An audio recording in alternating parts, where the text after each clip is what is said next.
ہفتے میں دوشنبے منگل بدھ دیفے وغیرہ، تو یہ جو جمعہ ہے تو اس کو جمعہ کیوں کہتے ہیں؟ امام محمد باقر علیہ الصلاۃ والسلام کی خدمت میں ایک شخص حاضر ہوا اور انہوں نے یہ سوال کیا کہ کیفا سمیت الجمعۃ بالجمعہ، جمعے کو جمعہ کیوں کہتے ہیں؟ فقال علیہ السلام ان اللہ عز وجل جمع فیہا خلقہ، اللہ نے اس دن اپنی مخلوقات کو جمع کیا، اچھا، لولایت محمد و اہل بیتہ، محمد اور آل محمد کی ولایت کا اقرار لینے کے لیے، فسماہ یوم الجمعۃ لجمعہ فیہ خلقہ، بس اس جمع کرنے کی وجہ سے اس دن کو جمعہ کہا جاتا ہے۔ تو پھر ہمارے ناظرین یہ بھی جاننا چاہیں گے کہ جب اس دن کو اس وجہ سے جمعہ قرار دیا تو اس دن کی فضیلت کیا ہے؟ ایک شخص ہمارے نبی حضرت محمد مصطفیٰ صلی اللہ علیہ وآلہ وسلم کی خدمت میں آیا اور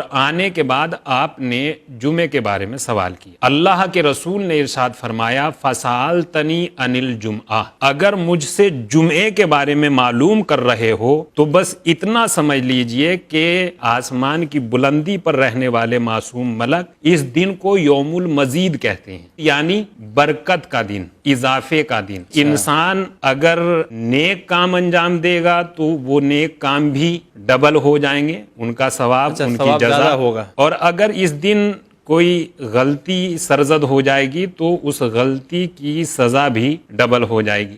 یہی وجہ ہے کہ معصومین علیہم الصلاۃ والسلام نے روز جمعہ، خاص کر یوں تو ہر دن انسان کو وہ تمام واجبات انجام دینے چاہیے کہ جو ان کے اوپر واجب کیے گئے ہیں، اور ان باتوں سے رکنا چاہیے کہ جنہیں دین مبین اسلام نے اپنے ماننے والوں کو جن باتوں سے روکا ہے، لیکن اس کے باوجود بھی زیادہ تاکید کی گئی ہے کہ جمعے کے دن زیادہ عمل انجام دیجیے۔ اس کی وجہ یہی ہے، اس کی وجہ یہ ہے کہ چونکہ اس دن عمل انجام دیا جانے والا عمل کا ثواب ڈبل ہو جائے گا، اور اگر اس دن کوئی غلطی یا کوئی گناہ سرزد ہو رہا ہے تو اس کی سزا بھی ڈبل ہو جائے گی۔ اس سلسلے میں ہم آپ کی خدمت میں امام جعفر صادق علیہ الصلاۃ والسلام کی ایک حدیث مبارک بیان کر دیتے ہیں کہ آپ نے ارشاد فرمایا اجتنبوا المعاصی لیلۃ الجمعہ فإن السیئات والحسنۃ مضاعفۃ، شب جمعہ اور جمعہ نافرمانی کرنے سے پرہیز کیا جائے۔ کیوں؟ اس لیے کہ اس دن اگر نیکی کی جائے گی تو وہ بھی ڈبل ہو جائے گی، اور اگر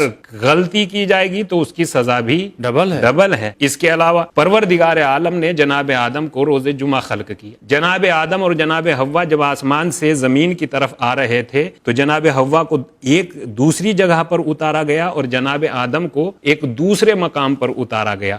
جب بہت ایک طویل مدت کے بعد جب یہ دونوں کے دونوں ملے تو وہ دن بھی جمعے کا دن تھا۔ پروردگار عالم نے جناب ابراہیم کے لیے آگ کو گلزار بنایا، آگ کے لیے حکم خدا یہ آیا کونوا بردم و سلامن علی ابراہیم، ابراہیم کے لیے سلامتی اور ٹھنڈی ہو جا، تو یہ دن بھی جمعے ہی کا دن تھا۔ بارگاہ خداوندی میں جناب اسماعیل نے قربانی کا کارنامہ انجام دیا تو وہ دن بھی جمعے ہی کا دن تھا۔ غفر اللہ آدم، کہ پروردگار عالم نے جناب آدم کا ترک اولا معاف کیا، وہ دن بھی جمعے کا دن۔ سبحان اللہ۔ یوم الجمعۃ یوم النظافہ، جمعے کا دن صفائی کا دن ہے۔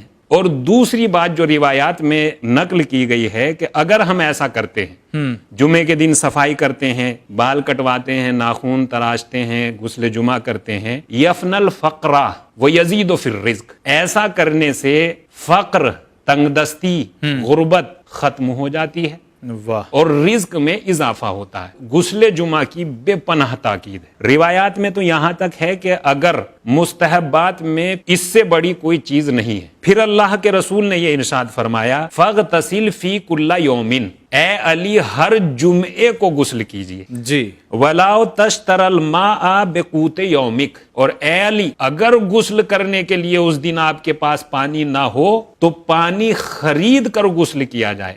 اتنی زیادہ یعنی تاکید ہے۔ دیکھیے یہ دوسری بات یہ ہے، اگر پانی خریدنے کی حالت میں انسان نہیں ہے تو یہ کہا جا رہا ہے وَلَا تَشْتَرَ الْمَاءَ بِقُوتِ يَوْمِكَ، چاہے پانی خریدنے کے لیے آپ کو ایک دن کا کھانا بیچنا پڑ جائے، وہ بیچنی پڑ جائے، مگر آپ غسل کیجئے، اس غذا کو بیچ دیجئے، اس کھانے کو بیچ دیجئے، اور بیچنے کے بعد پانی خریدیے، اور پھر جمعے کے دن غسل کیجیے. سبحان اللہ. فَإِنَّهُ لَيْسَ شَيْءٌ مِّنَ التَّطَوُّعِ أَعْظَمُ مِنْهُ، اس لیے کہ مستحبات میں اس سے بڑا کوئی عمل ہے ہی نہیں.